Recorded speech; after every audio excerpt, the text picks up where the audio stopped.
দীপা আমার স্ত্রী, তোমার সাহস কি করে হলো দীপার গায়ে হাত দেওয়া? রেগে গিয়ে সূর্য পার্টিতে সবার সামনে উচিত শিক্ষা দেয় বেয়াদব লোকটিকে। হ্যাঁ বন্ধুরা, আমরা ঠিক এমনটাই দেখতে চলেছি অনুরাগের ছোঁয়ার আগামী পর্বের আপডেটে, তাই ভিডিওটি না টেনে সম্পূর্ণ দেখতে থাকুন। পার্টিতে মিশকা সূর্যের হাত ধরে আসাতে সবাই ভাবে সূর্য হয়তো মিশকাকে বিয়ে করেছে, তাই সবাই প্রশংসা করে বলে তোদের দুইজনকে একসাথে মানায়ও ভালো।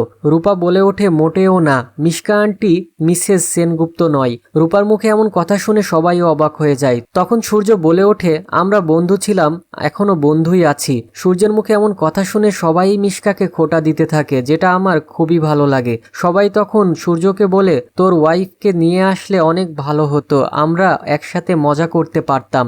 সূর্যের স্যার তখন বাড়িওয়ালাকে বলে এসব কথা এখন থাক, আগে সবাইকে শরবত দেওয়ার ব্যবস্থা করো। তারপর দীপাকে শরবত নিয়ে আসার কথা বললে দীপা আসতে গিয়ে দূর থেকে সূর্যকে দেখে চমকে ওঠে। দীপা তখন মনে মনে বলতে থাকে এই জন্য আমার মন কেমন কেমন করছিল, আজ এরকম কিছু হতে চলেছে যেটা আমি স্বপ্নেও ভাবিনি। কিন্তু মিশকা দীপাকে দেখে ফেলে। মিশকা মনে মনে বলতে থাকে যেটা ভয় করছিলাম সেটাই হলো, যদি সূর্য দীপাকে দেখে ফেলে তাহলে পার্টিটা নষ্ট হয়ে যাবে, আর আমিও সূর্যের সাথে মজা করতে পারবো না। তাই যে করে হোক সূর্যকে দীপার থেকে দূরে রাখতেই হবে। দীপাকে আসতে দেখে মিশকা সূর্যকে ইম্পর্টেন্ট কাজের কথা বলে একটু সাইডে ডেকে নিয়ে যায়। তার মধ্যেই দীপা শরবত সার্ভ করে আবার রান্নাঘরে ফিরে যায়। তাই দীপার সাথে সূর্যের আর দেখা হয় না। অপরদিকে সোনারূপা দুজনেরই মনে হয় তার মা তাদের আশেপাশে আছে, তাই তারা দীপাকে খুঁজতে রান্নাঘরে পৌঁছে যায়। কিন্তু দীপা তাদেরকে দেখে আগে থেকেই লুকিয়ে পড়ে। এদিকে পার্টিতে গানের অনুষ্ঠান চলে, মিশকাও একটি গান করে।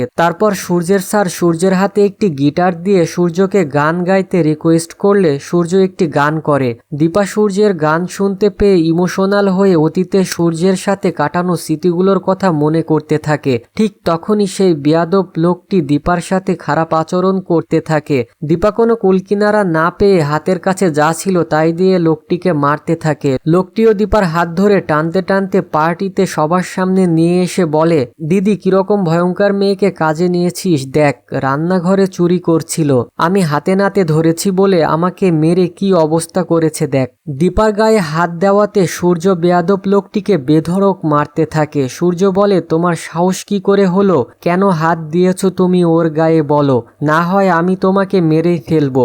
লোকটি সূর্যকে বলে কে হয় উনি আপনার, যার জন্য আমাকে মারছেন? তখন সবার সামনে জোর গলায় বলে ওঠে দীপা আমার স্ত্রী, যেটা শুনে সবাই অবাক হয়ে যায় এবং সোনারূপা অনেক খুশি হয়। তো বন্ধুরা, বেয়াদব লোকটিকে শাস্তি দিয়ে দীপাকে স্ত্রীর পরিচয় দেওয়ায় তোমাদের কেমন লাগলো তা অবশ্যই কমেন্টের মাধ্যমে জানিও। আর ভিডিওটি ভালো লাগলে একটি লাইক দিয়ে আমাদের চ্যানেলটি সাবস্ক্রাইব করতে ভুলো না।